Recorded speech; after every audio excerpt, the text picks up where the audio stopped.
হরে কৃষ্ণ। প্রিয় গৌর ভক্তবৃন্দ, আজ আমি আপনাদেরকে শাস্ত্রের ভিত্তিতে খুব সুন্দর একটি গল্প বলে শোনাবো। তা আমরা জানি ভগবানের ইচ্ছা ছাড়া একটি গাছের পাতাও নড়ে না। আসলে কি সত্যিই তাই? ভগবানের ইচ্ছা ছাড়া কি গাছের পাতা নড়ে না? আবার আমরা জানি যে ভগবানের ইচ্ছা ছাড়া উপবাসও করা যায় না। আমরা যে উপবাস থাকি একাদশী তিথিতে বা জন্মাষ্টমী তিথিতে, বিভিন্ন তিথিতে আমরা উপবাস থাকি। তা এই যে আমরা উপবাস থাকি, এইটা সত্যিই কি ভগবানের ইচ্ছায়? আচ্ছা, আমরা অনেকেই বলি যে আমি উপবাস থাকছি, সেটা আমার ইচ্ছা, আমার মন, আমি উপবাস থাকবো, এতে আবার ভগবানের কি করার আছে? না, ভগবানের ইচ্ছা ছাড়া আমরা উপবাসও থাকতে পারি না। ভগবানের ইচ্ছা ছাড়া সত্যি একটা গাছের পাতাও নড়ে না। আমরা যে আজকে কথা বলছি, শ্বাস প্রশ্বাস নিচ্ছি, ভালো আছি, এইটা শুধুমাত্র ভগবানের ইচ্ছাতেই। ভগবান যদি না চান তাহলে আমরা কিছুই করতে পারি না। তো চলুন, আমি বলছি, সুন্দর একটা গল্প বলছি। তো একদিন একটা বাড়িতে মা ছেলের মধ্যে একটু ঝামেলা হয়েছে। তো ছেলে মাকে বলছে, ঠিক আছে, আমি কালকে খাবো না। মা বলছে, আচ্ছা তুই খাবি না কালকে? ঠিক আছে, দেখবো তুই কতক্ষণ না খেয়ে থাকতে পারিস। আমি যদি তোকে না খাওয়াতে পারি তাহলে ভগবান তোকে ঠিক খাওয়াবে। ছেলে মাকে বলছে, আচ্ছা তাই নাকি, ভগবান আমাকে খাওয়াবে? আচ্ছা ঠিক আছে, দেখা যাক, আমি কালকে বাড়িতেই থাকবো না। আর ভগবানের ইচ্ছা, আর আমি যদি না থাকি, আমি যদি না খাই, তাহলে ভগবান আমাকে কিভাবে খাওয়াবে? ভগবান খাওয়াবে। আচ্ছা ঠিক আছে।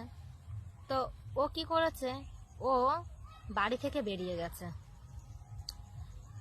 ঘুম থেকে উঠে প্রতিজ্ঞা করেছে, কি, আমি আজকে খাবো না, এই কথা বলে সে বাড়ি থেকে বেরিয়ে গেছে। বাড়ি থেকে বেরিয়ে সে একটা গভীর জঙ্গলে চলে গেছে, যেখানে কেউ নেই। আর গভীর জঙ্গলে গিয়ে একটা বড় সুন্দর লম্বা একটা গাছের নিচে সে বসেছে।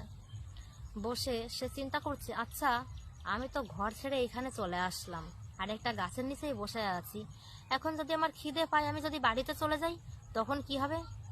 হ্যাঁ, তার থেকে ভালো আমি এই গাছের উপরে উঠে বসে পড়ি। তো ও কি করেছে, ও গাছের উপরে উঠে বসে পড়েছে। বলছে, ঠিক আছে, দেখা যাক, আমি যে গাছের উপরে উঠে বসেছি, ভগবান আমাকে কি করে খাওয়ায় আমি দেখব। তা সময়টা ছিল শীতের সময়। তো ওই জঙ্গলেই কিছু ছেলে মেয়ে পিকনিক করতে এসেছে।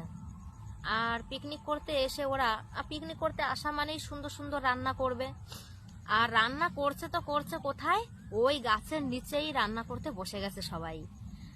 আর ওই ছেলেটা গাছের উপরে উঠে বসে ভাবছে, আচ্ছা ভগবান আমাকে এইভাবে খাওয়াবে, দেখা যাক, আজকে যত যাই হয়ে যাক, আমি খাবো না যখন ঠিক করেছি, তখন আমি খাবোই না। এখন যারা রান্না করছিল, পিকনিকের রান্না মানে বুঝতেই পারছেন, সুন্দর সুন্দর রান্না হয়। এখন খুব সুন্দর সুন্দর রান্না করছে, আর রান্না করার সময় খুব সুন্দর সুন্দর সেন্ট বেরোয়, গন্ধ বেরোয়। তা ও গন্ধ পাচ্ছে, বলছে, আহ কি সুন্দর রান্না করছে, এত সুন্দর রান্না। কিন্তু না, আমি ঠিক করেছি আজকে আমি খাবো না, যত যাই হয়ে যাক।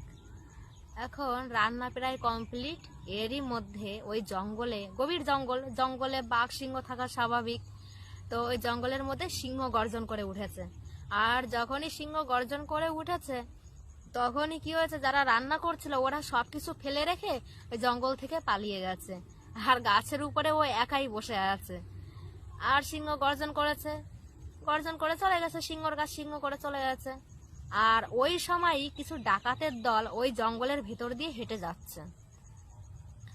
আর যেতে যেতে দেখছে গাছের নিচে, হ্যাঁ, খুব সুন্দর রান্না হচ্ছে, আগুন জ্বলছে, ধুমা বেরোচ্ছে, রান্না হচ্ছে। কিন্তু কে রান্না করছে? আশেপাশে তো কোনো লোক নেই। কি হলো ব্যাপারটা? তো ডাকাত তো একা চলে না, ডাকাতের সাথে পুরো টিম নিয়ে চলে, অনেক লোক থাকে। তো একজন কি করেছে, ওই রান্না খেতে যাচ্ছে, দেখছে আরে এত সুন্দর সুন্দর রান্না, হাতছাড়া করব, দেখি তো কেমন হয়েছে রান্নাগুলো। আর যখনই খেতে যাচ্ছে, ওই ডাকাতের দলের একজন সর্দার, সে বলছে, মানে যে মেন সর্দার ডাকাতের দলের, সে বলছে, এই খাস না খাস না, আরে এমনও তো হতে পারে যে আমাদের দেখে এই খাবারের মধ্যে বিষ বা কিছু একটা মিশিয়ে দিয়ে আশেপাশে কোথাও লুকিয়ে আছে। কি গ্যারান্টি আছে? খাস না, আগে ভালো করে দেখ আশেপাশে কেউ আছে কিনা, তারপরে খা, ভালো করে খোঁজ। এখন ডাকাতের দল খুঁজছে চারিপাশে কোথাও কেউ আছে কিনা। তা খুঁজতে খুঁজতে একজন দেখছে কেউ একজন গাছের উপরে উঠে বসে আছে, আর বলছে পেয়েছি পেয়েছি। বলছে কি? এই দেখুন গাছের উপরে একজন উঠে বসে আছে, পাহারা দিচ্ছে। আর ওকে টেনে হিসেবে নামাচ্ছে, বলছে এই তুই না? বলছে কি? আমি কিছু করিনি। তুই কিছু করিসনি? তাহলে গাছের উপরে উঠে বসে আছিস কেন নিচে রান্না রেখে? নিশ্চয়ই তুই এই খাবারের মধ্যে বিষ মিশিয়ে রেখেছিস না? নাম আগে গাছের থেকে। বলছে না আমি কিছু জানি না, আমি প্রতিজ্ঞা করেছি আমি আজকে খাবো না, আমি কিছুই জানি না। বলছে তুই কিছু জানিস না, তুই আগে নাম গাছ থেকে। আর ডাকাতের দলগুলো কি করেছে, ওই ছেলেটাকে টেনে হিসড়ে গাছ থেকে নামিয়েছে, নামিয়ে বলছে এবার খা। বলছে না না আমি খাবো না, আমি প্রতিজ্ঞা করেছি আজকে আমি খাবোই না। বলছে তুই খাবি না? আর ডাকাতের দলগুলো হাত ধরে মুখ ধরে জোর করে খাইয়েছে, আর খুব মারা মারছে, এত পিটাচ্ছে। আর কি করবে বেচারা, ও খাচ্ছে, কিছু করার নেই। আর সব কিছু খাইয়েছে, খুব সুন্দর সুন্দর রান্না ছিল। খাওয়ানোর পরে কিছুক্ষণ পরে বলছে এই তোর কিছু হচ্ছে না কেন, তুই মরছিস না কেন? তা বলছে আরে আমি মরবো কি করে, আমি তো কিছুই করিনি। তা তুই কিছু করিসনি তা আগে থেকে বলিসনি কেন? হ্যাঁ তুই ভালো ভালো খেয়ে নিলি আমাদের রেখে। হ্যাঁ, আরো পিটনো পিটিয়েছে, আর এত পিটিয়েছে, পিটিয়ে লাস্টে ওকে ছেড়ে দিয়েছে। বলছে যা এই জঙ্গলের মধ্যে কি করিস তুই একা একা। আর বাকি যা রান্না ছিল সব ডাকাতের দলগুলো খেয়েছে। আর এ বেচারি ভাবছে আরে খেলাম তো খেলাম, প্রতিজ্ঞা তো করেছিলাম যে আজকে আমি খাবো না, কিন্তু লাস্টে আমাকে তো খেতেই হলো, খেলাম তো খেলাম, এর সাথে আবার মানে উত্তম মধ্যম পিটুনিও খেলাম। হ্যাঁ, এই নাকি ভগবানের বিচার, ভগবান এইভাবে খাওয়ায়। তা আমরা এর মাধ্যমে শিক্ষা পাচ্ছি আমরা যেন কখন এই ভগবানের সাথে আমরা যেন চ্যালেঞ্জ না করি, কারণ ভগবানের ইচ্ছা ছাড়া কিছুই হয় না।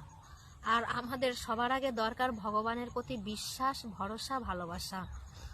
ভগবান ভগবদ গীতাতে কথা দিয়েছেন বিভিন্ন জায়গায়, মা সূচক বিভিন্ন জায়গায় বলেছেন। যেমন বলেছেন ভগবদ গীতা, শ্রীমদ্ ভাগবত গীতার 18 অধ্যায়ে শ্লোকে লাস্ট 64 নম্বর শ্লোকে বলেছেন সর্বধর্মান পরিত্যাজ্য মামেকং শরণং ব্রজ অহম তাম সর্ব পাপেভ্যো মোক্ষয়ামি মা শুচো। মা শুচো, ভগবান বারে বারে বলেছেন মা শুচো। আমরা যেন ভগবানের কথার উপরে বিশ্বাস করি, তাহলে ভগবান খুশি হবেন এবং ভগবান লাস্টে আমাদের সমস্ত পাপ থেকে দূর করে আমাদের ভগবত ধামে ফিরিয়ে নিয়ে যাবেন। তা হরে কৃষ্ণ, আজকে আমার ক্লাস এই পর্যন্তই। আর আমার ক্লাস যদি আপনাদেরকে ভালো লেগে থাকে তাহলে অবশ্যই আমার পাশে থাকবেন। আগামী দিনে আমি আরও সুন্দর সুন্দর নতুন নতুন গল্পের মাধ্যমে আপনাদেরকে বোঝানোর চেষ্টা করব। হরে কৃষ্ণ।